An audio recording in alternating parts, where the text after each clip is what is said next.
Welcome to the Learning Pines YouTube. We hope this video helps. You start by powering and preparing the pen so pairing will work. First, make sure your Surface has current Windows updates and Bluetooth is on. Replace the AA battery or fully charge the pen.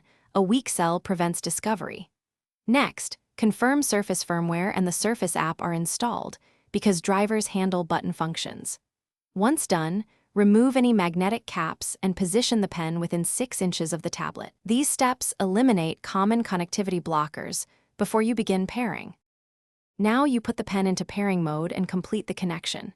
In Settings, Bluetooth and Devices, tap Add Device then Bluetooth. This readies the Surface to listen. Press and hold the pen top button for about 5 to 7 seconds until an LED or vibration signals pairing mode, because that actively announces the pen to the Surface.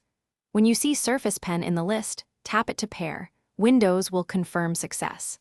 After pairing, open OneNote to test basic input and pressure responsiveness right away. Finish by configuring behavior and resolving issues if they appear. You should open Settings Pen and Windows Ink to map top and side button functions and set handwriting preferences, because personalization affects workflow. Then update firmware with the Surface app and calibrate pressure in your drawing app to ensure accuracy. If pairing fails, replace the battery, toggle Bluetooth off and on, restart the Surface, and remove any previous pen entries before repairing. That reset sequence fixes most stubborn connection problems. Thanks for watching. Consider subscribing if we helped you.